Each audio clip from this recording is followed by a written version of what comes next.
दिया था कि हम गुंडा राज और भ्रष्टाचार से मुक्ति दिलाएंगे इस उत्तर प्रदेश को, वहां पर हैवानियत का नंगा नाच चल रहा है।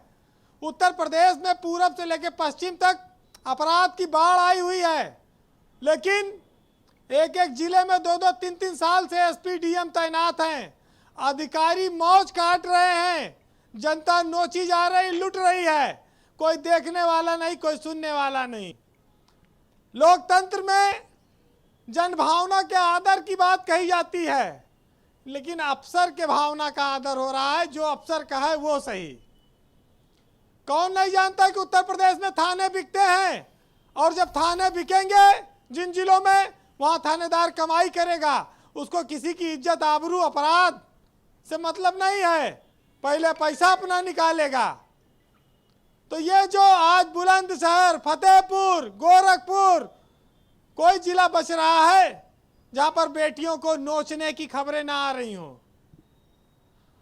तो अधिकारी प्रिय है इस सरकार के, बीजेपी की सरकार इन अफसरों के भरोसे है, और बहुत बड़े बड़े नाम बैठे हैं, बड़े इनकाउंटर इन्होंने किए हैं, लेकिन अपराध में ये कमी नहीं कर पाए, और न भ्रष्टाचार में ये कमी कर पाए। ये दोनों जगह पर फेल हैं, खाली अपने मुंह मियां बिट्ठू बन रहे हैं, और उत्तर प्रदेश में आग लगी हुई है। आज मणिलाल पाटीदार फरार है, एसपी लुटेरा है, हत्यारा है। योगी की सरकार में इससे बड़ा और क्या प्रमाण हो सकता है कि जनता की रक्षा कैसे होगी। बीजेपी के नेता और कार्यकर्ता कैसे जनता को ये बात समझाएंगे, लेकिन चूंकि चुनाव जीत रहे हैं इसलिए हर काम सही है। भाई जब चुनाव ही आधार है इस देश में,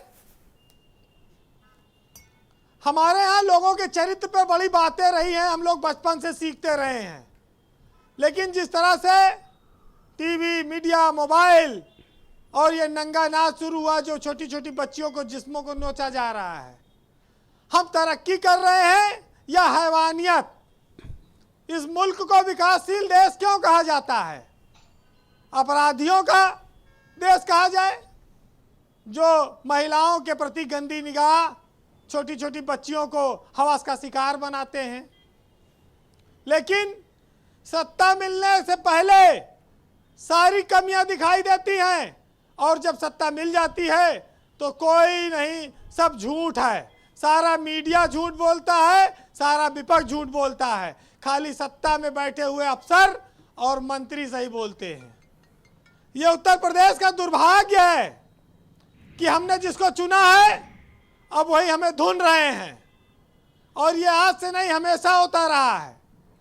इस देश को, इस प्रदेश को कब कैसा राम राज आएगा, कब हमारी बहन बेटियां सुरक्षित होंगी, कोई आप कल्पना नहीं कर सकते ब्रजेश जी। हमारे यहाँ लोग शर्म से मर जाते थे, अपराध करने की बात तो बहुत दूर थी, लेकिन ना उस तरह के लोग रहे, ना उस तरह का समाज रहा, ना वातावरण रहा। हम अपने आप को सभ्य कहते हैं, और हमारे समाज में बेटियों की इज्जत लूटी जाती है, नाबालिग बच्चों की इज्जत लूटी जाती है, उनकी हत्या होती है, फेफड़ा, गुर्दा, कलेजा तक निकाले। तो हम कैसे प्रगतिशील हो, विकासशील हो, सभ्य लोग हैं? हम ढोंगी लोग हैं, हम दिखावा करने वाले लोग हैं, हम झूठ बोलने वाले लोग हैं, और हम वहसी, हबसी सब हैं, क्योंकि हमें स्त्री का शरीर हमारे देश में, हमारे प्रदेश में नोचा जा रहा है, और हमारी बहन बेटियों की इज्जत नीलाम हो रही, लूट रही है। आज ये बताइए कि 2 बेटियां की मौत हो गई फतेहपुर में, पुलिस कह रही कि डूब के मर गई। तो जो डूब के मरेगा उसकी आंख फूट जाती है या उसका हाथ बंध जाता है डूब के मरने वाले का। रात में इन्होंने जलवाया था, हाथरस में अंतिम संस्कार कराया था। फतेहपुर में भी कोशिश चल रही है। सरकार के अधिकारी फिर जीत जाएंगे, जनता और मीडिया जो चिल्ला रही हो फिर हारेगी। यही देखिए ब्रजेश जी, ये इसको आप अभिशाप मानिए, हमारे कानून को सर्वोच्च मानिए, देश की सरकार को, प्रदेश की सरकार की ताकत मानिए, जो मानना हो मानिए, जिसके ऊपर दर्द पड़ा है वो 2 दिन रोएगा, 4 दिन रोएगा, चुप हो जाएगा, फिर लाके उसको मिला दिया जाएगा, कुछ मुआवजा दे दिया जाएगा, बात खत्म करके फिर नए केस में चले जाएंगे लोग। इस समाज में कब बदलाव आएगा इसकी कोई गारंटी नहीं ले सकता। एक एक आदमी को बदलना होगा, एक एक आदमी की नीयत बदलनी होगी। मैं ये मानता हूं कि कोई सरकार के पास जादू की छड़ी नहीं है, वो रातों रात कोई बदलाव नहीं कर सकती।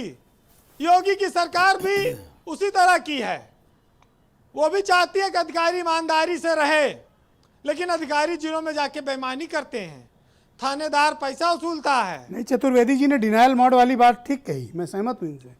अरे आप लखनऊ में सरकार की नाक के नीचे 6 लोग मर गए शराब पीकर बंथरा में। आप बताओ किसी जिला आबकारी अधिकारी पर, इंस्पेक्टर पर, डीओ पर कोई कार्रवाई हुई? कमिश्नर पर आबकारी के? अंधेर मची हुई है। जब नाक के नीचे कहा जाता है, जब चिराग तले कुछ नहीं हो रहा है तो कहाँ रोशनी फैलेगी? जी बीरेन जी, मैं तो बहुत सारी बातें कहता ही रहता हूँ, लोग सुनते हैं और नहीं, आपकी बात सुनते हैं लोग और समझते भी हैं, फॉलो भी करते हैं आपकी बात। देखिए, ये देश की सच्चाई है कि सरकारों के बजाय हर व्यक्ति और इंसान को ईमानदार होना पड़ेगा, चरित्रवान होना पड़ेगा।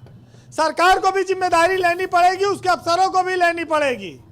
ये सामूहिक काम होना चाहिए, तभी हम अपनी बेटियों की, अपनी महिलाओं की, अपनी बहनों की सुरक्षा कर पाएंगे जी। लेकिन उत्तर प्रदेश में अपराधियों के हौसले बुलंद हैं, क्राइम बढ़ गया है, अनकंट्रोल है। अफसरों पर सरकार भरोसा न करे, अफसरों पर सरकार कार्रवाई करे। अगर जनता का दिल जीतना है, लोगों के घाव पर मरहम लगाना है, तो भ्रष्ट अफसरों पर तुरंत कार्रवाई करे।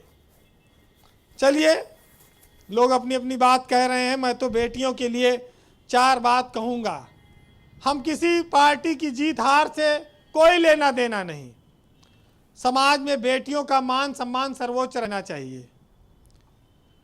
कमजोर देश की बेटियां नहीं हैं, कमजोर तो देश का कानून और सरकार है। इसलिए बार बार होता बेटियों पर प्रहार है। यह देश की बेटियों की नहीं, यह कानून और सरकार की हार है।